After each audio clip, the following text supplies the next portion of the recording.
आज कितने बूढ़े बाप हैं, जवान बेटियां उनके घर में खूबसूरत भी हैं, दीनदार भी हैं, नमाजी भी हैं, कुरान भी पढ़ने वाली हैं, मगर पूरे गांव में कोई उनसे रिश्ता करने वाला नहीं है, क्योंकि उस गरीब के पास अपनी बेटी को बेचने के लिए पैसा नहीं है। हो लोगों, आज हमने ऐसा माहौल बना दिया कि आज बेटियों का सौदा होता है। जितना क्वालिफाइड दामाद हो, सरकारी नौकरी वाला दामाद है तो अलग कीमत है, अच्छा बिजनेस वाला दामाद है तो अलग कीमत है। आज हमने दामादों की कीमतें बनाकर रख दी। आज तो अपनी बेटियों का सौदा कर रहे हैं, सौदा हो रहा है। और कौन कर रहा है? अहले हदीस कर रहा है। बड़े फख्र से हम कहते हैं कि साहब, सीमांचल में कौम ऐसी भी है कि पूरी कौम अहले हदीस है। कभी हम कहते हैं, दूसरी जगहों पर बात निकलती है कि कटिहार से लेकर के किशनगंज तक चले जाओ, अररिया से फॉरबिसगंज से लेकर के आप पूर्णिया के तमाम इलाकों को देखो, बड़ी तादाद में एक ऐसी कौम रहती है जो सबकी सब अहले हदीस है। मगर अहले हदीस का मतलब सिर्फ सीने पर हाथ बांधना तो नहीं होता है मेरे भाई। अहले हदीस का मतलब सिर्फ नमाज में जोर से आमीन कहना तो नहीं होता है। अहले हदीस का मतलब होता है कुरान और हदीस पर चलने वाला। और अल्लाह की कसम, जो कुरान और हदीस पर चलेगा वो जहेज की डिमांड तो नहीं करेगा, वो जहेज का लेन देन तो नहीं करेगा जो आज हमारे यहाँ हो रहा है। बेटियों का सौदा हो रहा है।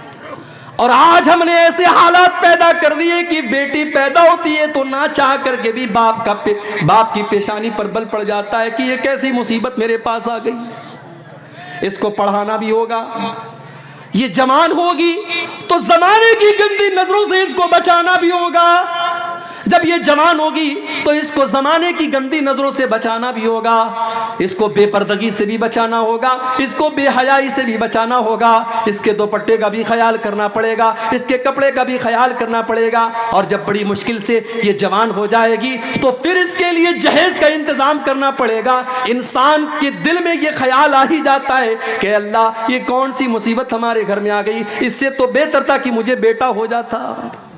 हमने ये हालात बना दिए, हमने ये हालात बना दिए। वरना बेटियां तो रहमत होती हैं, बेटियां तो अपने माँ बाप के लिए जन्नत की खुशखबरी लेकर के आती हैं। अल्लाह के नबी फरमाते हैं, मनिब्तुलिया मिन हाज़िहिल मनाति शैअन कुन्न लहू सित्रम मिनन नार। जिसको अल्लाह ताला बेटी दे दे और बेटी के इम्तिहान में वो खरा उतर जाए, वो बेटियां अपने माँ बाप को जहन्नम की आग से बचाएंगी। एक हदीस में अल्लाह के नबी ने फरमाया, मन आला जारियतैनि हत्ता तबलुगा। जिसको अल्लाह ने 2 बेटियां दे दी और दोनों बेटियों की उसने अच्छी परवरिश कर ली, दोनों बेटियां जवान हो गईं।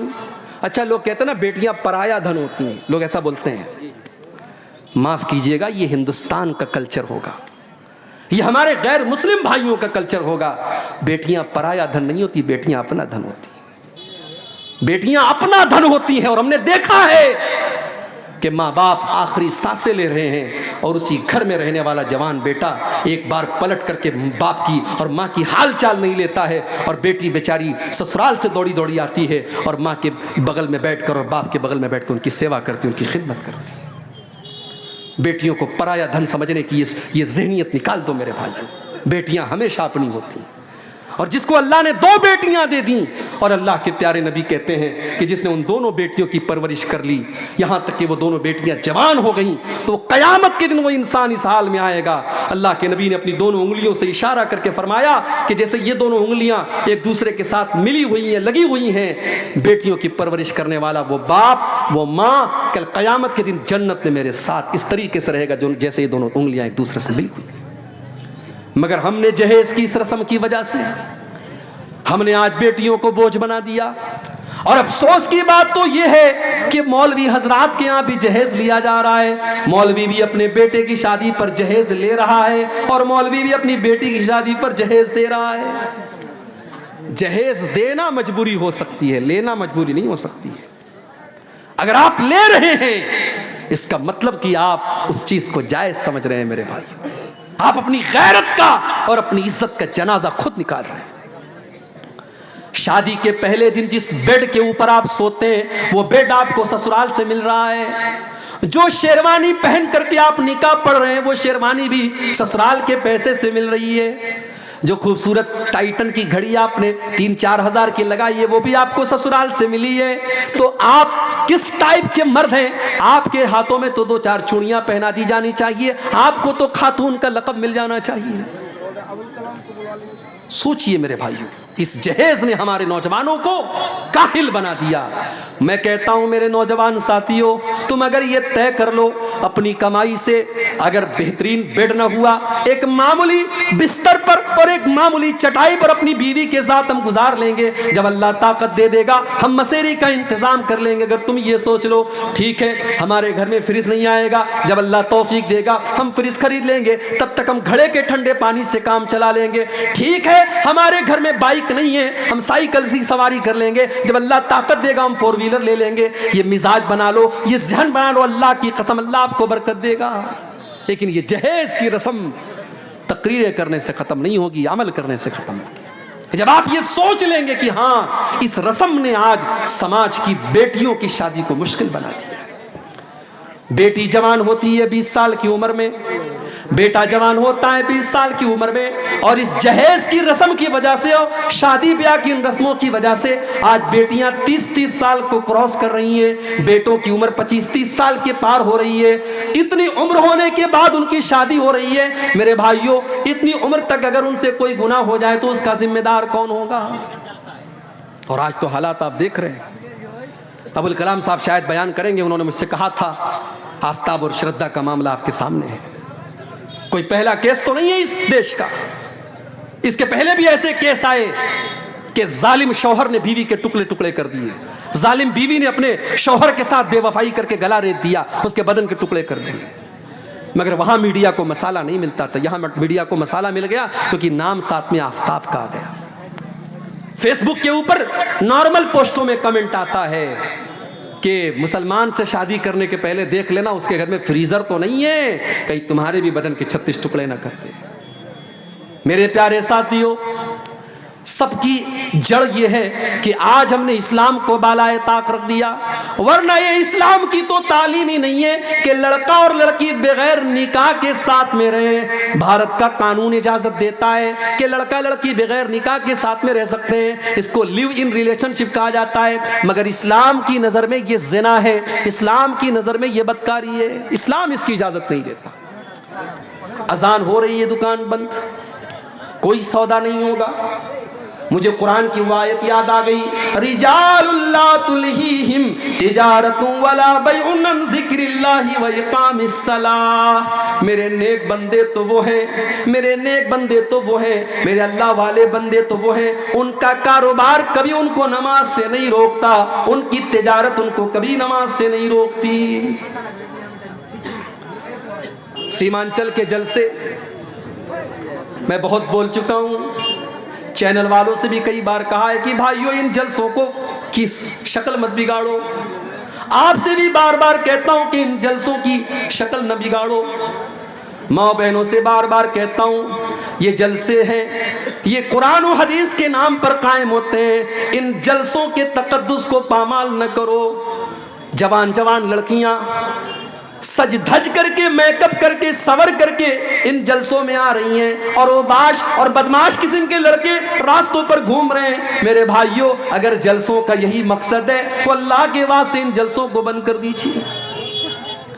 चैनल वालों, आपने गली गली नुक्कड़ नुक्कड़ चैनल खोले, तकरीरों के एक तकरीर के 50-50 रिकॉर्ड करने वाले कैमरे लगे हुए हैं। तकरीरों को आपने रिकॉर्ड किया, आपने अपने व्यूवर्स बढ़ाने के लिए, अपने देखने वालों की, अपने दर्शकों की तादाद बढ़ाने के लिए आपने तकरीर कुछ थी, आपने उस पर गर्मा गर्म कोई टॉपिक डाल दिया, जो मैंने अपनी तकरीर में जो बात कही भी नहीं, जिसका जिक्र भी मैंने न किया, वो बात आपने मेरी तकरीर में उसका टॉपिक बना दिया उसको। कितने चैनल वाले मेरी तकरीर के साथ नंगी औरत की तस्वीर मेरे फोटो के साथ लगाते हैं, और टॉपिक क्या रखते हैं, मेले में जाने वाली लड़कियां, मेले में जाने वाली लड़कियां, ये टॉपिक लगाते हैं। और एक बेहुदा और उरिया लिबास पहने हुए एक लड़की की तस्वीर मेरे बगल में लगाते हैं। लोग व्हाट्सएप करके मुझसे पूछते हैं मौलाना साहब इसका क्या जवाब है आपके पास? मेरे पास अल्लाह की कसम कोई जवाब नहीं है। पैसा कमाओ मेरे भाई, मगर पैसा कमाने के लिए इतना न गिर जाओ कि आप हलाल और हराम की हदों को भूल जाओ। इस चीज़ का भी आपको हिसाब देना पड़ेगा। आपने तकरीर के अल्लाह और उसके रसूल की बातों को सुनने वाली चीज़ के ऊपर आपने इतना गंदा थंबनेल लगाया है, कल आखिरत में आप क्या जवाब देंगे मेरे भाई? अल्लाह ने कुरान में फरमाया, इन्नल्लज़ीना युहिब्बूना अन तशियल फाहिशतु फिल्लज़ीना आमनू लहुम अज़ाबुन अलीमुन फिद दुनिया वल आखिरा। जो लोग ईमान वालों के दरमियान बेहयाई को फैलाते हैं, वल्गैरिटी को फैलाते हैं, नंगेपन को फैलाते हैं, उनको आखिरत में जो अजाब होगा उनको दुनिया में भी दर्दनाक अजाब होगा। आपने नंगेपन को फैलाया, आपने उरियानियत को फैलाया। इससे तो अच्छा था बॉलीवुड की हीरोइनों के इंटरव्यू ले लेते, इससे तो अच्छा था बॉलीवुड के गानों को रिकॉर्ड करके अपने चैनल पे डाल लेते। कम से कम तकरीरें तो बदनाम ना होती, कम से कम जलसे तो बदनाम ना होते। क्या हो रहा है मेरे भाई? जलसों के नाम पर क्या क्या हो रहा है हमारे यहाँ, क्या क्या खुराफात हो रही है। इतने जलसे हो रहे हैं मगर हमारा नौजवान नमाज से आज भी दूर है। अल्लाह ने फरमाया, ला तुल्हिकुम अमवालुकुम वला औलादुकुम अन ज़िक्रिल्लाह। माल के चक्कर में तुम अल्लाह को भूल न जाना, औलाद के चक्कर में तुम अल्लाह को भूल न जाना। और आज अगर कोई अल्लाह को भूल गया, उसकी जिंदगी में सब कुछ है, अल्लाह नहीं है, अल्लाह का जिक्र नहीं है, नमाज नहीं है, अल्लाह को याद नहीं करता है, तो दुनिया में तो जो होगा होगा, आखिरत में क्या होगा? वमन आरज़ान ज़िक्री फ़इन्न लहू मईशतन ज़न्का।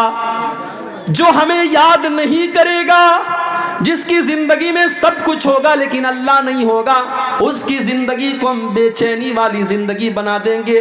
वो करोड़ों और लाखों कमाएगा लेकिन उसके घर में चैन न होगा। सास बहू के झगड़े उसके घर में होंगे, भाई भाई के झगड़े उसके घर में होंगे, उसके घर में ननद भाभी के झगड़े होंगे, उसके घर में देवरानी जेठानी के झगड़े होंगे, उसके घर में न चैन होगा न सुकून होगा, उसके बच्चे बीमार होंगे जो हमको याद नहीं करेगा। फ़इन्न लहू मईशतन ज़न्का, उसकी जिंदगी बेचैनी वाली बन जाएगी। वनहशुरुहु यौमल क़ियामति आमा, और कल क़यामत के दिन हम ऐसे इंसान को अंधा बना करके उठाएंगे।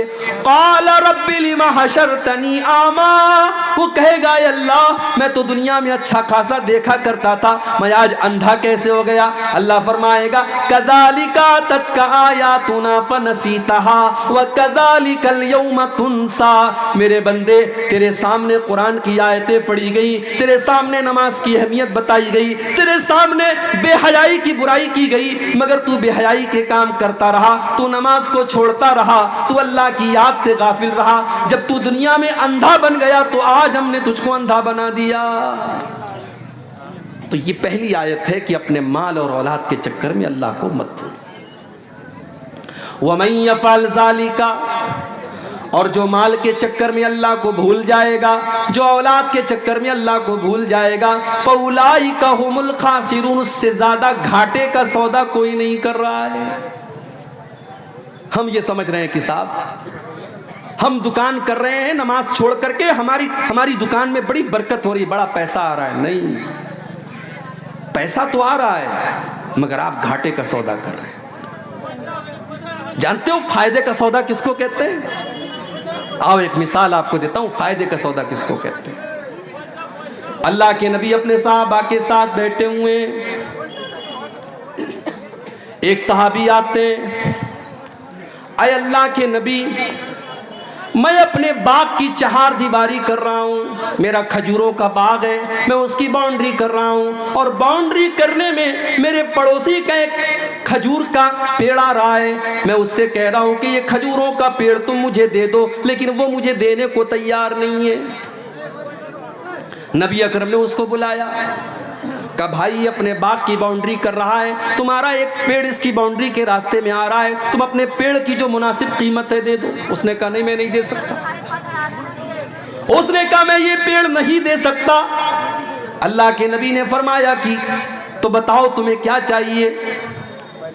उसने कहा हाँ, अगर इस एक खजूर के पेड़ के बदले में मुझे पूरा एक बाग दे दिया जाए तो मैं वो बाग के बदले में मैं एक खजूर का पेड़ दे दूंगा। नबी अकरम ने अपने सहाबा से कहा, ऐ मेरे सहाबा, कोई है जो इस पेड़ को खरीद ले? मैं उसको जन्नत में जन्नत की गारंटी देता हूं, इससे बेहतर खजूरों का बाग उसको जन्नत में मिलेगा।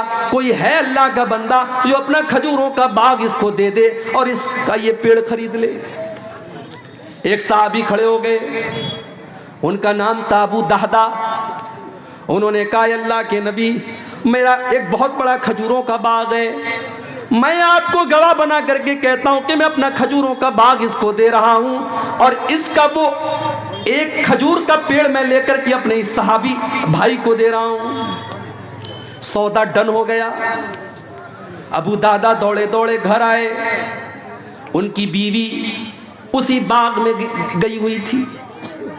मुस्नद अहमद के अल्फाज हैं, हजरत अबू दादा बाग के दरवाजे पर पहुंचे और बीवी को आवाज दी, ऐ उम्मे दादा, ऐ मेरी बीवी, तुम जल्दी से इस बाग से निकल जाओ, ये बाग मैंने अल्लाह की राह में दे दिया है। ऐ मेरी बीवी, मैंने एक खजूर के पेड़ के बदले में इस बाग को खरीद लिया है, इस बाग को बेच दिया है और मुझे अल्लाह के नबी ने इस पर जन्नत में इससे बेहतरीन बाग की गारंटी दी है।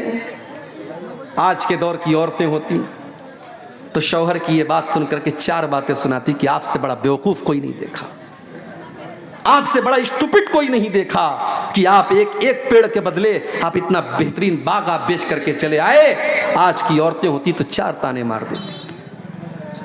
लेकिन मेरी प्यारी माँ बहनों, नबी की सहाबियात की जिंदगी भी क्या जिंदगी थी।